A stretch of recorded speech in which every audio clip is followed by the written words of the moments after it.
People sometimes ask me, hey, Dr. Beam, based on some things I've heard you say, it appears that you are against marriage counseling.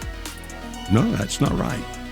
I try to tell people that if you're going to get marriage counseling, you need to know some things about marriage counselors so that if you go get that help, you'll get the right person to help you. So let's talk about marriage counseling. Dr. Joe Beam with Marriage Helper. This is Kimberly Holmes, our CEO. Kimberly actually trained at one point. You were in marriage and family therapy, getting your master's degree before you changed over to pure psychology. Mm-hmm. And why did you not finish the MFT degree? Well, because I realized firsthand the frustration that I experienced of having a couple in my office that just continued to stay stuck in their patterns and in their behaviors. And it was difficult to get them to see what to do differently. Whereas on the weekends, I would be working at our workshops, at the Marriage Helper workshops, and within 3 days, I would see the amazing turnaround that would happen within couples in similar situations. And so that's when the light bulb went off for me, and I said, I see the potential of Marriage Helper and what it does for couples and how effective it is.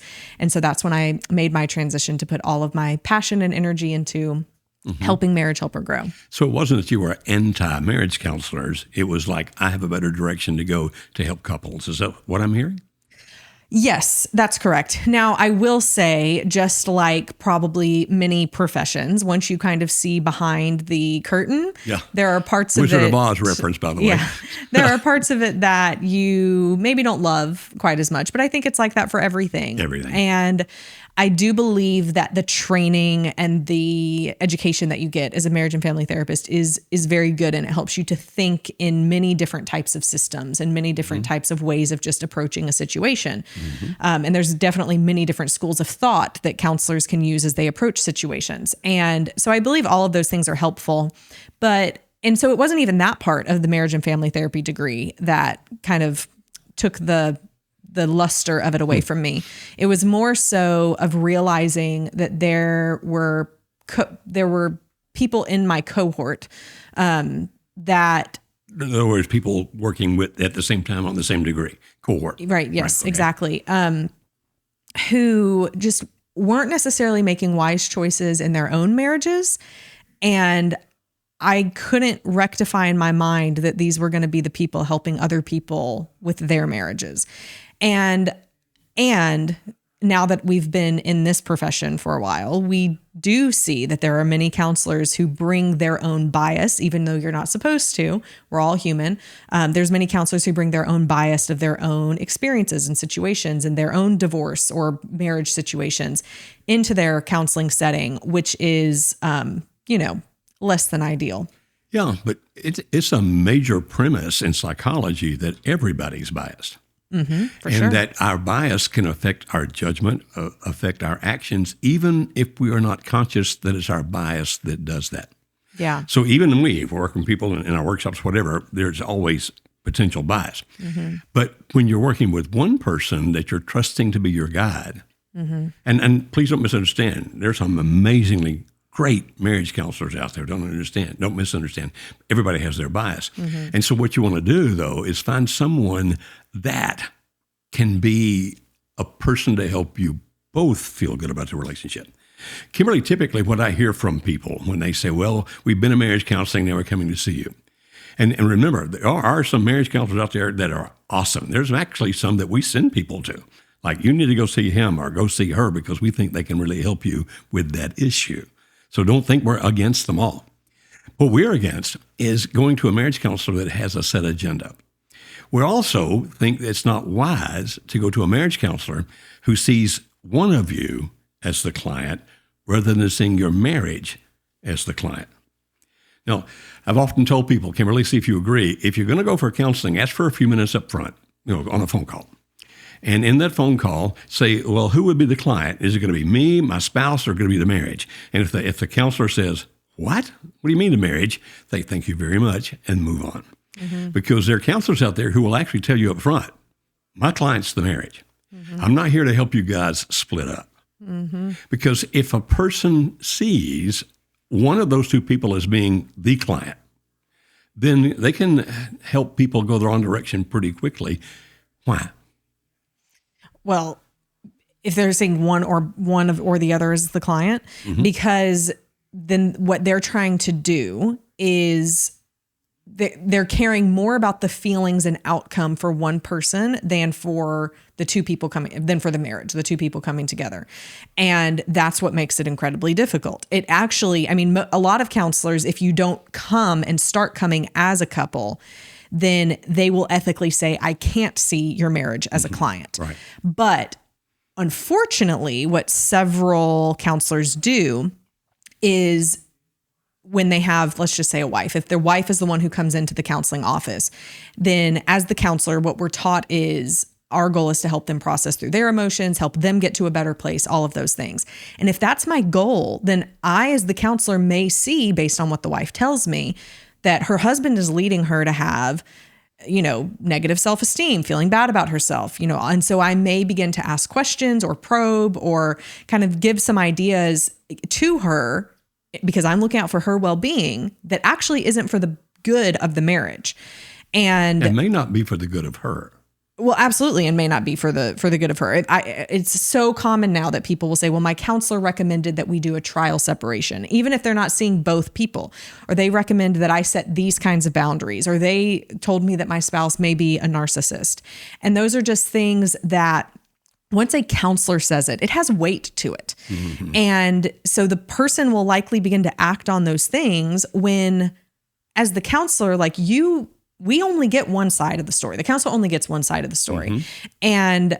And so we can't, that's one of my frustrations with marriage counseling, is if you don't really understand and aren't skilled in viewing the marriage as the client, even when the other spouse isn't there, then how are you actually doing things to help the marriage get better?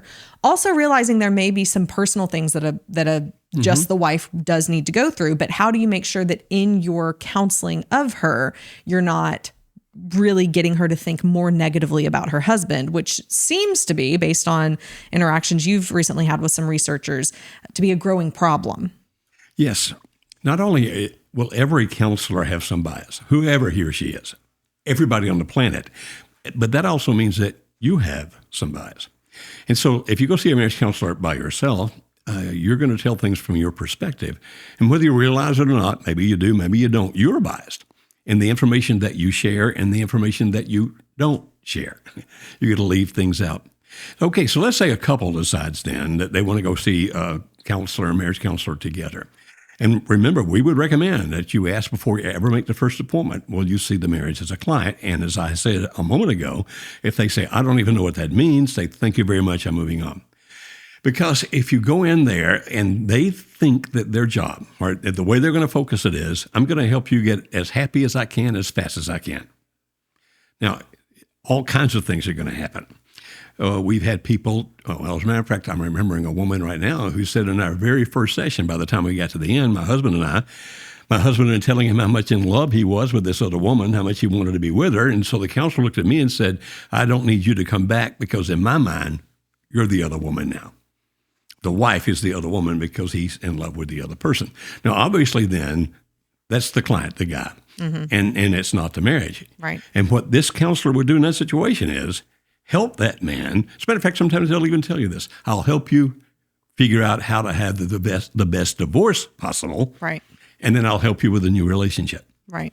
Now, our view is that sometimes divorce is going to occur. And it makes sense. But that if you start with that premise that the easiest way to make people happy is to end the turmoil they're in now and send them on their way, then marriages are all going to split up because every marriage has turmoil. Not every day, but it always has turmoil.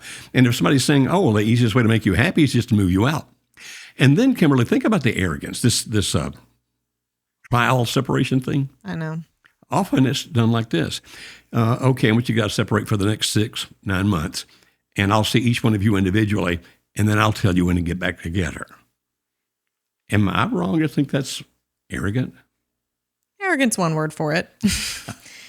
Idiotic, maybe a bit stronger word. It's definitely not the approach that we would use, and our research says we have quite a higher success rate than marriage counseling. Well, even the research about that, if you separate, then you have just increased the likelihood of the divorce occurring. Absolutely. Because couples who separate thinking I'm going to work on the marriage, Yeah. about 80% of them get divorced. Yeah. And it would not be uncalled for. And in fact, something that I would encourage people, yes, do what you said and try and see if you can talk to them before, see what they're going to view the marriage as and the client and all of that. But also, it's not inappropriate in your first session with a counselor to set your boundaries with the counselor and to say, if you're there for something specific, for cognitive behavioral therapy or for EMDR or something, to say, and I'm not interested in talking about these certain things.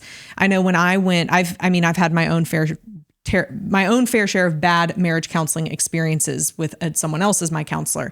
And so when I went a couple of years ago to EMDR, and she would start trying to ask me about my marriage, and I was like, I don't know. I'm not here to talk to you about my marriage. Like, I'm here to talk about other things. And so I would just say to her, like, we're good. What I actually need more help with is over here, because I knew one of the temptations was going to be to kind of go down that road and start asking me questions in such a way that I may begin to be frustrated in areas I wasn't there to be frustrated about. So things that weren't bothering you exactly start bothering you because they're being probed into. Absolutely.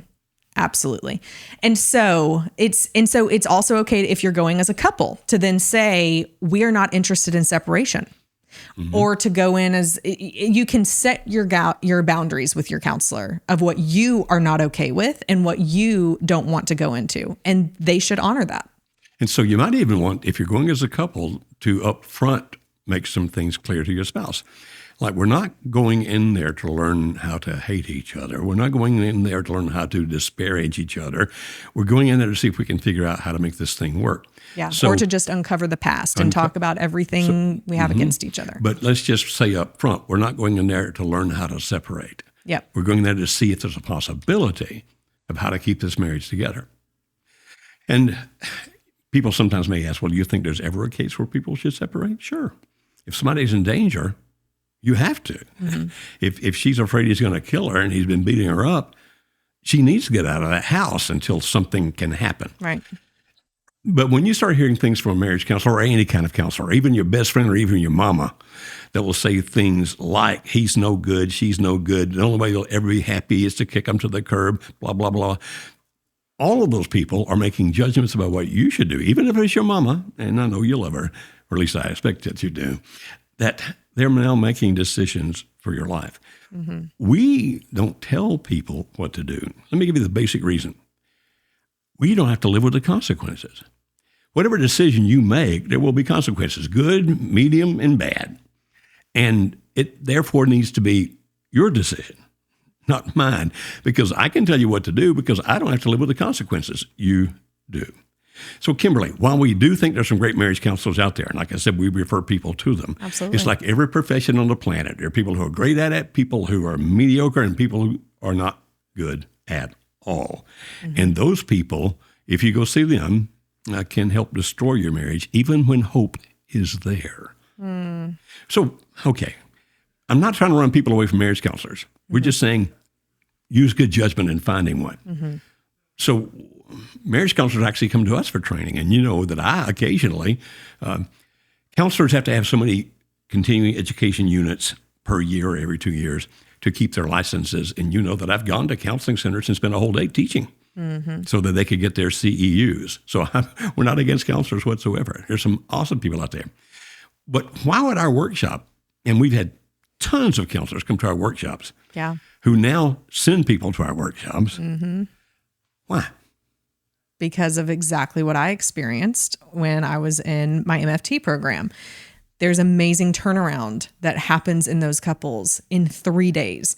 That one counselor told us it would take the equivalent of 6 to 9 months of weekly counseling sessions to get a couple to that place. To move that much. And even then, it's a hope and a prayer. Like, hopefully they would have made that much movement.